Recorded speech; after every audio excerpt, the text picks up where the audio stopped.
Good morning. This is Ed Condon. I'm with the Region 9 Head Start Association, and we appreciate you joining us this morning to learn more about our 2021 Legacy Scholarships.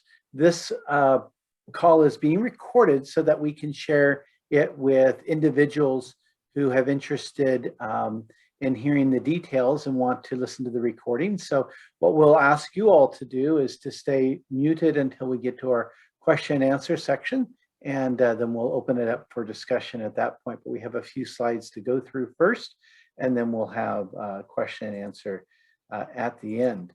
So our agenda this morning is to hear from our Board of Directors, then also to hear an overview of the 2021 Legacy Scholarship.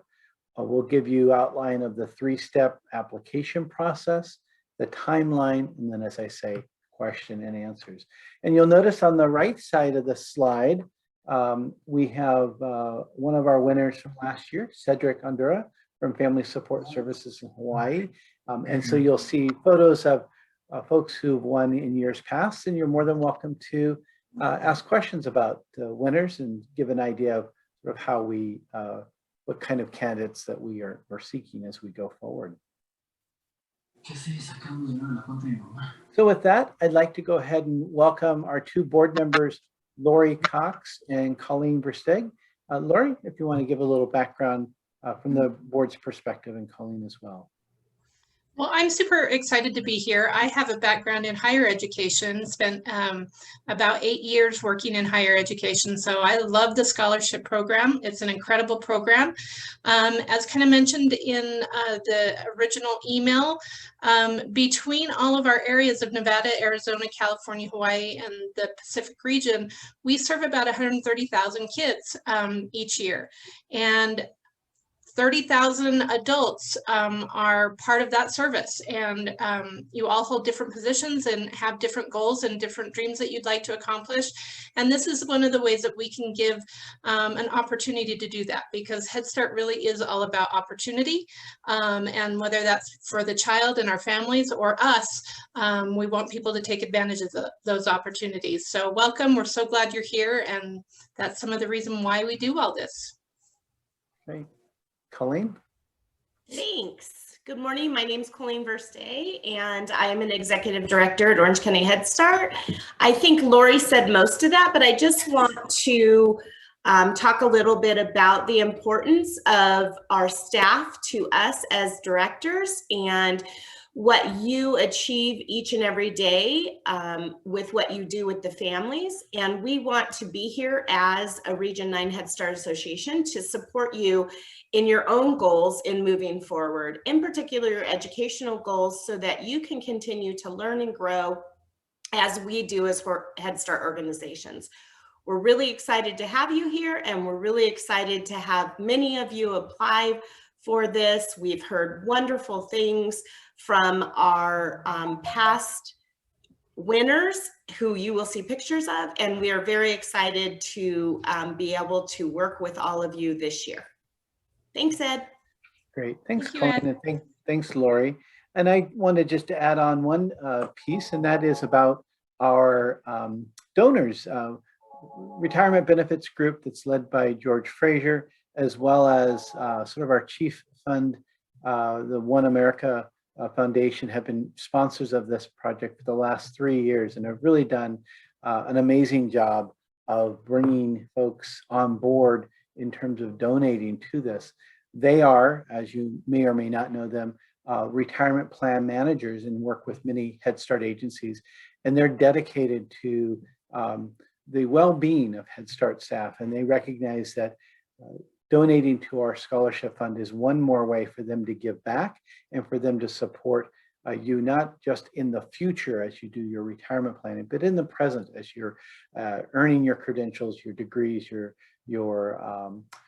certificates and so forth, and ensure that you're prepared to have a happy, productive work life. So thanks to George Frazier and Mitch Haber with Retirement Benefits Group and One America for their generosity to help this scholarship fund be as large and as powerful as it is.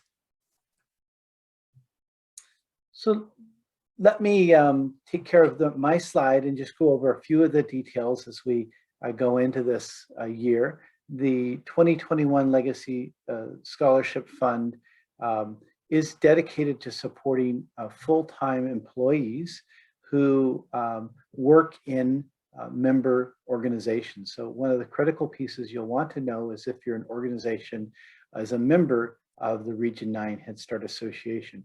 The great majority are, if you're located in the states of Arizona, California, Hawaii, Nevada, and the Outer Pacific. So if you work in this region, there's a high likelihood that your agency is a member, and you can have that answered by either your agency or you can be in contact with us and we can look that up, or you can go to our website, which is the word region9hsa.org, and you can look to see if your agency is listed as a member organization, and they're sorted by state. So it's easy to establish that. We also this year have added on that we are offering scholarships to members of parent policy council or committees. So these are individuals who are serving in leadership roles and pursuing educational degrees that would be directed toward working with or working in human services, early Head Start, and Head Start. So we're offering, again, full-time employees, all classifications, teachers, family advocates, administrative staff, support staff, any role in the organization, as well as a unique opportunity this year for members of parent policy councils and committees.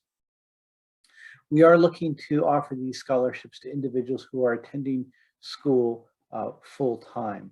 And we've defined that as 12 units or more. However, it's important to note that full-time means different things depending on the organization you're going to school with. So it's important to ask your program if you're classified as a full-time student. So it could be by the number of units you're taking, or at one time, or over a period of a year if you're taking what they consider to be a full load. And I know that's a little bit of a gray spot. So we have individuals, for example, who are taking a full load of courses, but it's one course at a time over a period of 12 months. We would consider that full-time enrollment. We also have individuals who are working in community colleges, taking the 12 units, and others attending universities. So if you're unclear, if you're classified as full-time, ask your institution and they can clarify that for you, or present that as a question to us and we'll let you know if that's considered to be full-time. And then, as I mentioned, the membership in the association. So it's full-time employee, member of a parent policy council or committee, enrolled in 12 units or more, and then working for a member of the organization. And there's some questions that might pop up on that, and we'll certainly address that as we get to our Q&A. So at this time, I'd like to introduce Alejandra Lozano, who works with the Region 9 Head Start Association and does our membership outreach and engagement. Alejandra, would you like to introduce yourself and share what points you have to cover? Hi, thank you, Ed. Yeah, my name is Alejandra Lozano, and I work with the Region 9 Head Start Association. There is a 3-step application process for the scholarship this year. The first step would be to complete the questionnaire. The questionnaire can be found in our website. If you have any questions along the way of completing your questionnaire, you can always contact us or contact me, and I can answer your questions. After you have completed your questionnaire, you will receive an email from one of the staff members at Region 9 Head Start Association with the next step for to gather documents and to complete the application process. After you have completed the application and submitted all your documents, then you can submit the application. Excellent, thank you. And thanks for putting your contact information up in the box. And if anyone has questions on the 3 steps, please contact Alejandra. We've made it fairly simple. We do have this questionnaire which gathers just the qualifying questions, and then that deeper application, which then has you writing and producing the documents as spoken, as shared.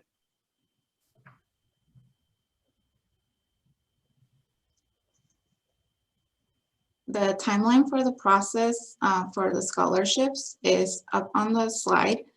April 27th, there's the informational for the scholarship.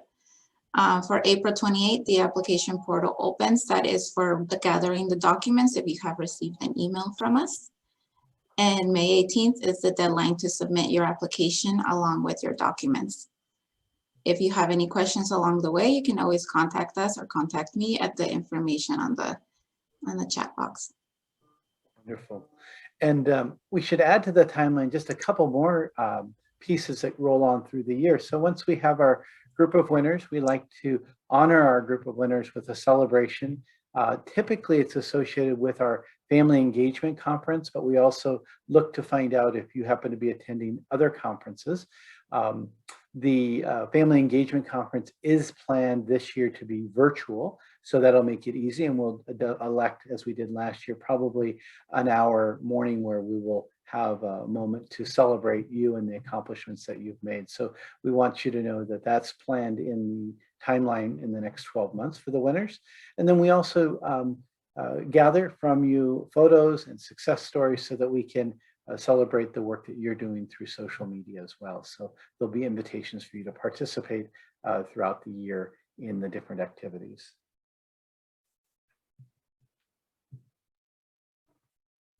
So let's see if there are any questions that are from you. You can put them in the chat box, or if you would let me know in the chat box and I'll unmute you. But what we'll start with is some of the questions, Alejandra, that have come in already. And you want to address a couple of those, and then I'll invite Lori and Colleen. I know you've been involved with the process as well in the development of questions you might think that folks would have. We can cover those as well. Yes, sure. One of the questions that I've gotten is if they are considered a full-time student, depending on the units that you're taking, since they're not taking 12 units. If you check with your program at your school, you can find out if you are considered a full-time student in your program.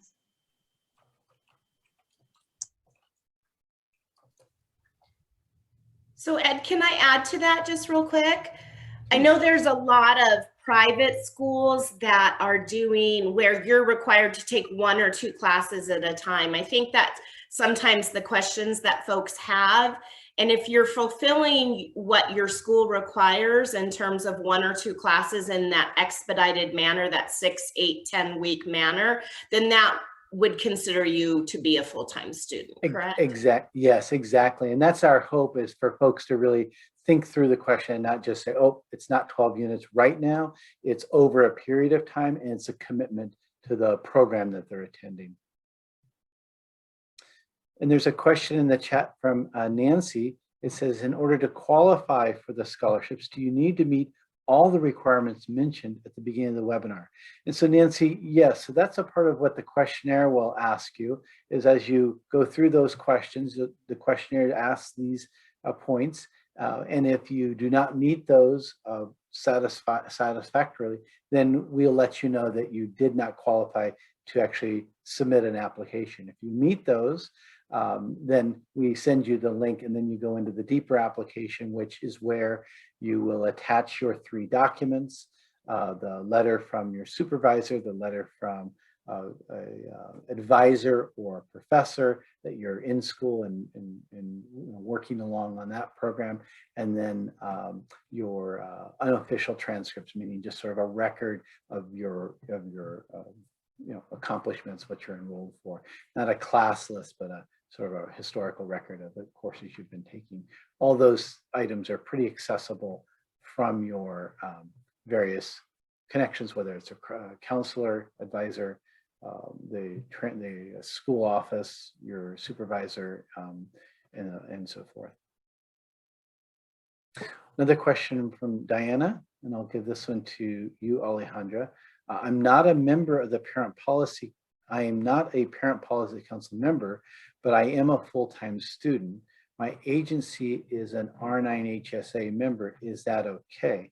Actually, let me just clarify for Diana. If you are a parent, no, it's not for all parents. It's only for the parents serving in the leadership role of policy council or committee. If you are a full-time employee, then you do qualify. So you would choose one or the other path. I think that is your addition there. Great. Okay. Lori, any additions you can think of that might come up for staff? We do have a scholarship for graduate level too, as well, correct? So for those of you, or those of you who know people at your organization who are going for a graduate degree, whether it be a doctorate or a master's degree, if you also qualify, we do have one scholarship available for that category. And so we would like to encourage you to apply. In the past, we have not had that, and we wanted to make sure that we knew that people who are looking to be leaders at in their agencies had an opportunity as well to meet some of those requirements that many agencies have for a master's degree. So please feel free to put in your application for that as well. Great, thank you, Lori. And that's a great reminder. We've really tried to diversify the pursuit of various degrees as well as the classifications of staff who can apply this year.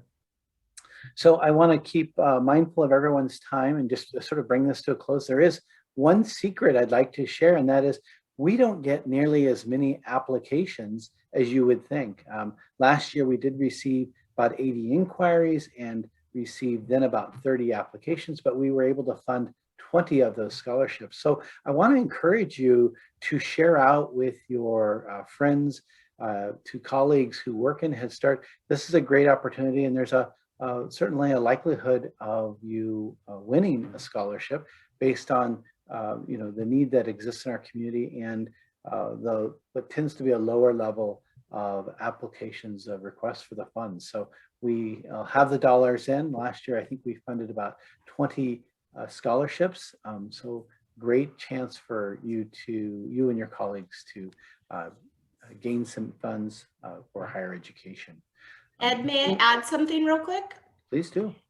I just wanted to say, as a board member who read applications last year, it was really great for me to be able to read not only your application, but the recommendations and nominations that your professors provided and those other pieces. It really gives us additional insight into who you are and to your skills and your knowledge and your dedication to the field. So please make sure that you reach out to your professors. Everybody's very busy, and we want you to be able to include those in your applications because they make them that much stronger.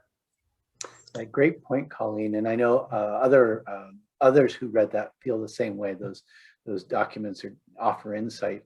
And the timeline is compressed. So if you know that you work in a member agency, you are a full-time employee, you might want to get out right away reaching for those letters so that you have them in hand, so that when the link comes to you to fill out the application, which shouldn't be too burdensome, you'd have those documents to upload right away. And I think we do have a good question for people who will be starting school this fall, or for people who might be part-time this semester because of COVID or whatever, but are planning on going back to full-time in the fall. How do they express that that's what they'll be at? Like, how do they qualify? Yeah, so it is a good question. They would fill out the application indicating that when the funds are applied, they'd be a full-time student. So that would be in the fall. The funds would not come to anyone until about July, August for application to fall fees. So if that's when they're a full-time student, that's great. And if that's not clear within the application, if you weren't finding a place to make that statement where you should be able to, you can certainly send a note to Alejandra and she'll add that to your application file so that gets passed on to the reviewers. Okay. Great. I think we've covered all the questions that have come up. I appreciate your time, Lori and Colleen, and please feel free to reach out to Alejandra with any questions that come up after this call. And again, we will be posting this recording and sharing this out in an email in just a little bit later today, tomorrow morning. And so have a great afternoon. Thanks, everyone. Good luck, everyone. Good luck.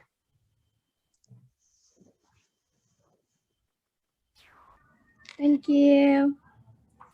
You're welcome. Thank you. Bye-bye. Thank you. Bye. Yeah.